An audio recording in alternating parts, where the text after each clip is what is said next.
This is Jarrod Horak, and I'm back with my final analysis of the 2023 Kentucky Derby. I'll go over the entire field, and I'll give out my top choice at the end of this video. If you're interested in my Kentucky Derby Day full card at Churchill Downs, you can find that right now. It's complete and ready to purchase at therunawayrhorse.com on my sales page. You can also purchase my Kentucky Derby Day full card at todaysracingdigest.com and horseracing.nation.com. At todaysracingdigest.com on their Kentucky Derby page, you can find all of my Kentucky Derby and Oaks reports. And at horseracing.nation.com, you can find a daily best bet that I've been doing for many years in the handicapping section on the front page. I've had back-to-back winners at Churchill Downs earlier this week in my best bets at horseracing.nation.com, so check those out. And then at therunawayrhorse.com, I post bonus free stake selections on some weekends as well. Now we're just going to dive into the analysis of the Kentucky Derby. 12th race at Churchill Downs, Saturday, May 6, 2023. The Grade 1 $3 million Kentucky Derby for 3-year-olds, traveling 1.25 miles on the main track. Scheduled post time 6:57 p.m. Eastern Time. And number 1 hit show is a 30-1 long shot breaking from the inside for trainer Brad Cox. I liked him in the Withers. I thought that was a nice effort. He's 3 for 5 with a second. And that was a nice win there, stepping up into stakes company for the first time, winning that one as the favorite. And then Arctic Arrogance was second, and then the rest were far back. The Wood Memorial, post 12, he was stalking wide. Not a horrible trip from post 12, but he did lose ground. Lord Miles had a better trip. I think Hit Show was probably best there.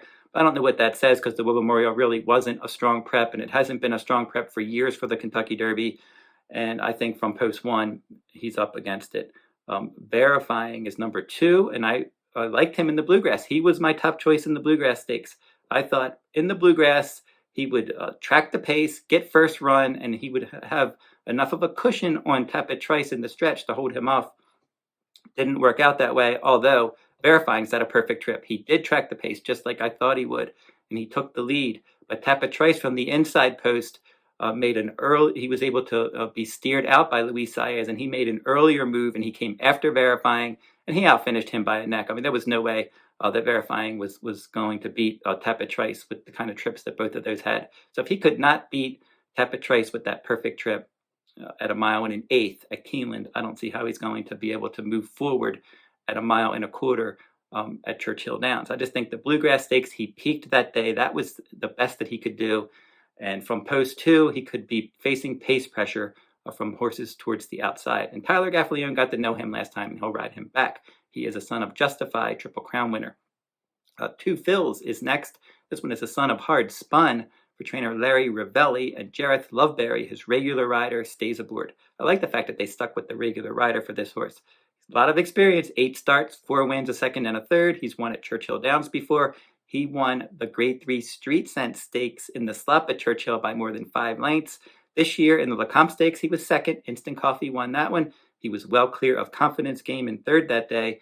And then in the Risen Star, Angel of Empire, Sun Thunder were 1-2, and 2 Phils was third after tracking the pace and making a move from post 10. And then last time, the Jeff Ruby Stakes, he put it all together, post 8 in a 10-horse field. Sat outside, great outside closing trip, always looked like a winner, and he won by more than 5 lengths, and he earned a strong speed rating. And he's training well. He had a good bullet workout on April 27th at Hawthorne. Lots to like here. He's on the improve. It's just a question of can he duplicate that all-weather speed rating that he got last time on regular dirt. His other dirt races, the Risen Star, Lecomte, okay efforts on a fast track, but not spectacular. So if it does rain and we get a little moisture in the track, he does move up because that Street Sense effort at Churchill was strong.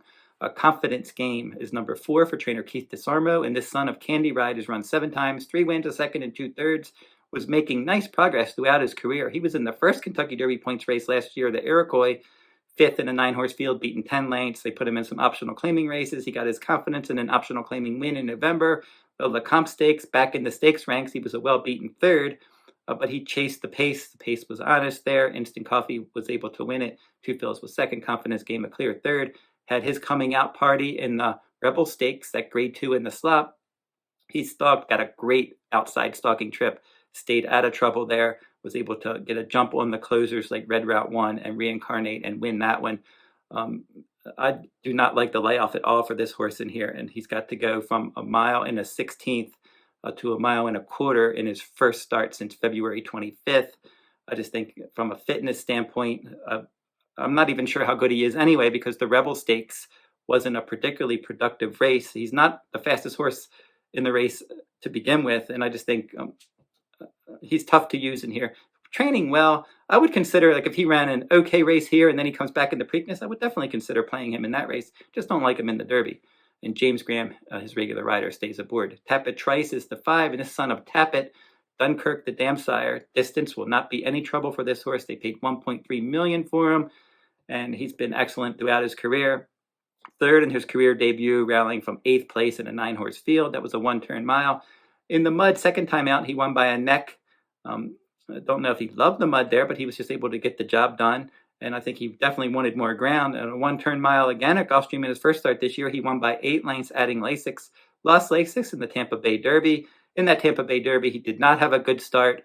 He was mired, just kind of going nowhere on the back stretch. And even in the early stretch, it looked like, man, this horse is not going to get there. He was 1-2. But he motored late, and he did get there, and he won going away by 2 lengths. It was an impressive stretch run there. And then in his last start in the Bluegrass, much more professional throughout effort from the inside post. He had a better start. They hustled him out of there. They got some kind of position early, 7th in an 11-horse field.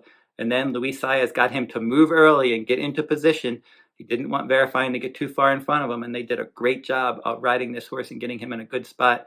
And you just knew when you're down the backstretch that Tapit Trice was going to win this race. As Verifying didn't have the stamina. There was no way he was going to outfinish Tapit Trice at that point. And Tapit Trice was able to defeat him as the favorite. He's coming into this race on an upswing.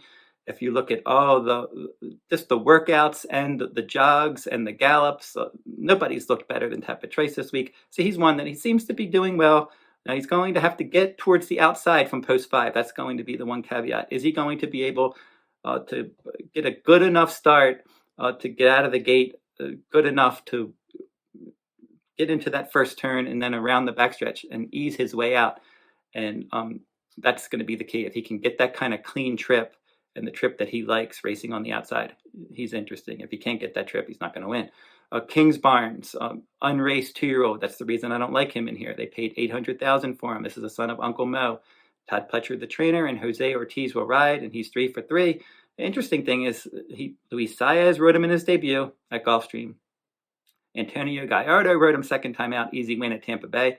And then Flavien Prat rode him in the Louisiana Derby. So he's had 3 different riders, but Prat jumps off, and now Jose Ortiz is his 4th different rider. He's got early pressing versatility. But he's not fast enough at this point. I just don't think he has enough experience, and I think he's going to be in trouble after such a soft upfront trip in the Louisiana Derby. You can't expect that to happen in the Kentucky Derby. Reincarnate is next for trainer Tim Yakteen. The son of Good Magic can impact the pace under Johnny V. He's finished in the top 3 in all 7 starts. I just don't think he's getting any better as distances increase. He was game in the Sham Stakes, and then he overcame a lot of trouble in the Rebel to finish a good 3rd. And then I liked him in the Arkansas Derby after that effort. And then he's had a great trip in the Arkansas Derby, tracking from 2nd. Could not outfinish Angel of Empire. He could not even outfinish the last out maiden winner, King Russell. And he ended up just holding 3rd. So I think 1.25 miles is going to be too much for him. Just doesn't want to get that distance. But I have nothing against him from his record. He tries hard. And I liked him more earlier this year. Just don't think he's 1.25 mile horse. Mage is in the same boat as Kingsbarns. 3 career starts, no races as a 2-year-old. He looked really good with Lasix in his career debut. And then he lost Lasix and he finished 4th in a 9-horse field in the Fountain of Youth. He made some mistakes in there. He hit the gate. He was wide. Much more experienced horses finished in front of him, like Forte, Ray's Cain, and Cyclone Mischief. They're all in this race. He was 4th there. Better effort in the Florida Derby, but again, he was off slow. And then he made a nice, visually impressive run from off the pace to take the lead. Looked like he might beat Forte, but that one was able to put it together in late stretch and win going away by a length. And then Mage was clearly second best there. So he's one that I just think his lack of experience more than anything else. He's going to need a good start. And he's facing much more seasoned horses that are a bit faster than he is. And he's shipping for the first time. All his races were at Gulfstream Park as well. Skinner is next, and he's an interesting long shot. And this is son of Curlin for John Sheriffs. And John Sheriffs has settled a Kentucky Derby winner before, Juan Hernandez will ride in his first Kentucky Derby, and he's the leading rider at Santa Anita Park, and they paid $510,000 for this one. And sheriffs thought a lot of this horse right off the bat, because in his second career start, he was still a maiden after finishing 5th of 10 in his career debut. They ran him in the Grade 1 Del Mar Futurity against Cave Rock and having a meltdown. They were two top 2-year-olds, and Skinner ended up finishing 3rd there, rallying from off the pace. The American Pharaoh, they tried him in there. He was 6th by 28 lengths. So they gave him a shot in stakes races as a 2-year-old, just wasn't quite up to the task, and then brought him back in a maiden 1-mile race at Santa Anita in February, and he was strong there, going away, rallying outside, and winning impressively with the addition of Lasix. His last 2 stake starts made nice progress. The Grade 2 San Felipe Stakes, Practical Move got a perfect trip. Go Rocket Ride was up on the pace, and Skinner was able to rally from off the pace, and he was the only one really closing there, and he ended up rallying from last to finish a decent 3rd. And then in the Santa Anita Derby, kind of the same thing. Really not a race that was for closers, but he was able to make some nice ground up there, and he was widest of all. Practical Move, another perfect inside trip, and he won by a nose. Mandarin Hero was 2nd, and then Skinner ended up a wide 3rd, beaten only a half length. So he's training well, got a good pedigree, seems to be coming up to this race in the right way, and you can definitely use him somewhere in the exotics. Now, number 10, Practical Move, has spiked the temperature, and he has scratched from the Kentucky Derby. This would have been a good post for this tactical type, but he's out, and that means Cyclone Mischief is in. Now, number 11 is Disarm, and Steve Asmussen is the trainer. Gunrunner is the sire, and Joel Rosario will ride this one. And 5 career starts. He has 1 win, 2 seconds, and 2/3. So he's still eligible for an entry-level race, just like Skinner. I like the fact that Skinner had shown that improving pattern. Disarm, he didn't improve last time, but there are reasons to think maybe he could run a better race here. He was 3rd in his career debut at 5.5 furlongs at Churchill Downs. He broke his maiden at Saratoga 2nd time out by 8 lengths. Added Lasix, stretched out, finished 2nd behind 2 Eagles River. That was at Oaklawn Park in his first start this year. The Louisiana Derby at 1 mile and 3/16. No pace there. Kingsbarns sitting a candy trip, just all alone out on the front end. And Jace's Road was up on that pace. And it was nice to see Disarm in a 12-horse field rally from 6th to finish 2nd in that slow early, fast late event. Then he cut back to 1 mile and a 16th in the Lexington. They had to run him because he needed Derby points. And in that race, Arabian Lion set the pace. First mission, my top choice, was able to get the job done, tracking the pace and running down Arabian Lion. And those speed horses did well there. The pace wasn't quick. And Disarm, he rallied from 7th place, and he was able to just get 3rd and qualify for the Kentucky Derby. So now he's getting back out to a longer distance like he did in the Louisiana Derby, which was probably his best career effort. And I think he's interesting at least to hit the board. And Rosario did ride him in that Louisiana Derby. Now he gets back aboard in this spot. Jace's Road will try to impact the pace as a 50-1 long shot for trainer Brad Cox. Quality Road is the sire. This one's 2 for 6 lifetime. He did win a Kentucky Derby points race. The Gunrunner Stakes, he went wire to wire. That was late last year. The Southwest Stakes on a wet track, no threat there. He was 5th, beaten 12. The Louisiana Derby from post 11. The reason that he was able to hang in there and finish 3rd is because I think the pace was so slow. Slow early, fast late. 20-horse field, faster pace likely. He's likely to not be able to keep up. Number 13, Sun Thunder, is adding blinkers for trainer Kenny McPeak. And if he can run back to his Risen Star runner-up finish, which he rallied from 12th that day, he could at least hit the board here. In the Louisiana Derby, he got no pace help. He was 5th in a 12-horse field. The Bluegrass Stakes, April 8th, last time out, he was an even 4th. Again, like horses that were up towards the lead, verifying that good trip. Tapit Trice made an early move. Wasn't a conducive for big late runners to do well. I think in this 20-horse field, he'll get pace help. I can see him earning a minor award in here. At 50-1, I think you can definitely use him in superfectas. Number 14, Angel of Empire for trainer Brad Cox. Flavian Prat will ride, and he rode him last time. And he's really improved as he's gotten in longer races. The Smarty Jones Stakes at 1 mile, he could not beat Victory Formation, his stablemate there, but he controlled the pace, and Angel of Empire was a good 2nd there, stretching out to 1 mile and 1/8 in the Risen Star. He rallied from 9th in a 14-horse field to win that one by a length. And then last time, the Arkansas Derby, mile and an eighth. He was in seventh in a 10-horse field. So he really did set a great closing trip, though. He was out there all by himself, out in the clear, not a straw on his path, and he was able to roll home and win by 4 lengths. Good late pace rating in that race. My question is really going to be for him. Is he going to be able to, as he steps up and faces better horses? Because I really think King Russell, a last out maiden winner, Reincarnate, some stamina problems possibly that he defeated there. So I'm just not sure that race is as strong as it looks on paper, but this son of Classic Empire certainly going the right way. Flavien Prat's won the Derby before, and it seems like every time he rides in the Derby, he hasn't had a bundle of mounts, but his horses are always live. He always gives them a good ride and gives them every chance to succeed. Forte is your morning line favorite. This one is the son of violence. 6 for 7 lifetime. First career start, he ran off the screen. Then he was 4th in the Sanford. That's the only time he ever really stubbed his toe. Grade 1 hopeful. Sloppy track. He won by 3 lengths. Breeders' Futurity. He won that one stretching out. Breeders' Cup Juvenile. Won that one sitting a good stalking trip running down Cave Rock. Fountain of Youth Stakes. Excellent first start as a 3-year-old. Stalked from mid-pack. 1 going away by 4. Florida Derby. Post 11 in a 12-horse field. He was able to get up late there to win by a length. That wasn't his best effort. I think the Fountain of Youth probably was better, but he had already qualified for the Derby at that point. Irad Ortiz Jr. rides him well, and I would expect that this horse is going to probably work out a good trip from post 15. He's not really faster than his main rivals, and that's going to be the big question here. What kind of price do you want to accept on him? Got to love his record, 4 grade 1 wins, 5 wins in a row. Just goes out there and runs his race every time. He's going to have to run a bit faster, though, to win the Kentucky Derby, and he's not going to offer a lot of value. Raise Cain, the 16, for trainer Ben Colebrook, the son of violence, is 50 to 1 morning line, and he's 2 for 7 lifetime, and his big claim to fame was the Gotham Stakes. Post 11 in a 14-horse field. He was able to get that clear closing trip. Horses had trouble. The pace was really quick that day, and he ended up winning by more than 7 lengths. The Bluegrass Stakes, he crashed back to earth from post 10. He was 5th, no threat really that day, and then 11-horse field, Tapit Trice and Verifying and Blazing Sevens, and Sun Thunder also finished in front of him that day. So I don't think he's going to be able to make up ground on some of those horses in this race. Derma Sotogake is interesting. He's 17 and he's 10 to 1 morning line. Can definitely see him winning this race, even though horses exiting the UAE Derby are 0 for 18 with no top 3 finishes. This horse has that look of a horse that could win, though. That UAE Derby effort was excellent.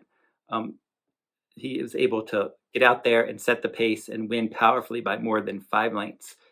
And that's the key there, because he has that early pressing speed to stay out of trouble, and he's got a good outer post that hopefully can work to his advantage under jockey Christophe Lemaire. Now, he's one that he seems to be training okay at Churchill. They brought him in early. These Japanese horses across the world have been winning big races. They haven't won the Derby yet, but I think they're going to win the Derby at some point. I wouldn't be surprised if this is the horse that gets it done. He certainly has a shot in here. You just can't look and say, well, the UAE Derby, they never did anything. I think you got to just look at the overall body of work, and this horse ran pretty fast in that UAE Derby. And in a race where there's not a lot of horses that have breakneck speed, I can see him working out a very good trip. Just a question of, is he good enough, and how is he going to handle that traveling? Has that taken anything out of him? Because he started the year in Saudi Arabia. So he went from Saudi Arabia to Dubai and now to the U.S. Rocket Ken adding blinkers. This is a son of Into Mischief for trainer Bill Mott. Junior Alvarado, his regular pilot from the last few starts, will ride back. And I think they want to put blinkers on him to get him maybe to focus a little bit more. He loses focus. His Holy Bull was good. It wasn't a fast race, but he was able to sit a great outside tactical trip while out in the clear, and he won that one nicely. The Fountain of Youth Stakes, he stalked the pace. He was no match for Forte, but he did finish in front of Cyclone Mischief. And then the Arkansas Derby was disappointing. He was the favorite. He finished an even 4th. Could not go with Angel of Empire. He was in the battle for minor awards with King Russell and Reincarnate, just couldn't outfinish them. I just don't know how good he is. I think he's a cut below the best. Lord Miles, big upset win at 59 to 1 in the Wood Memorial. His form before that wasn't great. He was in the Tampa Bay Derby. He was 5th. In the Holy Bull, he was 6th. The Mucho Macho Man, he was 3rd. I actually liked him in the Holy Bull. I think I picked him that day. He was adding blinkers. He didn't run well there. But I didn't pick him in the Will Memorial for sure, but he's had a good tactical trip there. But out in this outer draw, he could be in a bit of trouble under Paco Lopez. I just think he's not fast enough, and then this wide post doesn't do him any favors. Speaking of wide posts not doing horses any favors, Continuar from Japan is the next one, and he was third, beaten 10 lengths. And number 20 here, he's 50 to 1 morning line, and Derma Sotogake beat him by 10 lengths last time. I don't know how he makes up those 10 lengths from an outer post in here. They paid $700,000 for this one. I'm not concerned about, from a pedigree standpoint, distance or anything, but Derma Sotogake is training better, and he seems like the bigger threat. Cyclone Mischief has gotten into the field, number 21, and he's had 2 wins and 3/3 for trainer Dale Romans, another son of Into Mischief. And for him, he was no threat to Forte in the Florida Derby. He finished third. He made a move. He was in post 9. He made a wide move towards the lead, but he couldn't keep it going. But he did finish third. And then in the Fountain of Youth, Forte, Cain were in front of him. He was third there after setting the pace. In the Holy Bull, he was a well-beaten 7th. So he's one that I think against tougher company, he's just not quite there. He's a cut below the best, kind of like Cain is. And I think from this outside post, that doesn't do him any favors. The first now alternate is going to be Mandarin Hero. If we get one more scratch, Mandarin Hero gets in, and I think he's a contender. This Japanese horse, he won his first 4 career starts in Japan, and then he finished second by a neck on February 23rd in Japan as well. And then he came to Santa Anita Park for the Santa Anita Derby. He stuck the pace from post 7. He did not have the smoothest trip that day, and he missed by a nose. A practical move to set a perfect trip. So he was 8 to 1 there. That was a good effort. He ran probably just as well as Skinner. And a lot of people think Skinner's a live long shot, at least to hit the board. So if Mandarin Hero gets in, and you like Skinner, I think you have to at least consider him for at least a minor award as well. And then needing 2 defections is number 23, King Russell at 50 to 1 morning line. He's 1 for 6 lifetime with 3 third-place finishes. He showed improvement with the addition of Lasix. He added Lasix. And in the maiden ranks, he was second, beaten 6 lengths, second beaten a half length, and then first by a neck on February 25th. He lost Lasix in the Arkansas Derby, but he came running nicely for second at 58 to 1. No threat to Angel of Empire, but he did get second, and he's one that he is improving. This is a son of Creative Cause, proud citizen of the Dam Sire. I can see him more of a Belmont Stakes horse, maybe. He just grinds away, and maybe that's his style. But from this outside post, Rafael Bejarano will ride if he does get in, but he's going to need 2 defections to get in. So this is a competitive renewal of the Kentucky Derby. I think the key is going to be like the pace here. It just seems like multiple horses can show some speed, but we don't have any breakneck speed horses in here. The pace could still be contested. I think the 1 1/4 distance is really going to separate. You're going to see some horses that look like contenders on paper. They just can't get that 1 1/4 distance. You're going to see some horses with troubled trips. There's going to be all kinds of excuses. Horses that aren't experienced enough are going to be wiped out. So I think overall, looking at everything, looking at pedigree, looking at running styles, visually, late pace ratings, the whole package, Tapit Trice seems to be that horse, and he's going to be my top choice. If he can work out a trip from post 5, like I said, he's just going to need to get out of the gate like he did in the Bluegrass and get some kind of position. Or if he isn't able to and he breaks slow, he just has to hope for a pace meltdown. But I don't think that's going to happen. I think the pace could be honest, but I don't think anyone's going to come from 20th place to win this year. But I can see a horse coming from 10th to 12th place possibly and getting the job done. If Tapit Trice can duplicate his Bluegrass, where he sat back in 7th and he was able to make a middle move, and then he just kept it going, used his stamina to outfinish Verifying. So I think that's what they want to do from post 5. Ease their way out somewhere on the backstretch and then start to make a move to get into contention, and then try to just grind away in the stretch and use that stamina that he has to win the race. So if he can run that kind of race, I think Tapit Trice under Luis Saez for trainer Todd Pletcher, this son of Tapit, can win the Kentucky Derby. So don't forget to like, subscribe, and comment if you like this horse racing content. Again, my Kentucky Derby full card is available at therunawayhorse.com on my sales page if you're interested in that. And that will wrap up this video. Good luck Kentucky Derby Day, and good luck at the races.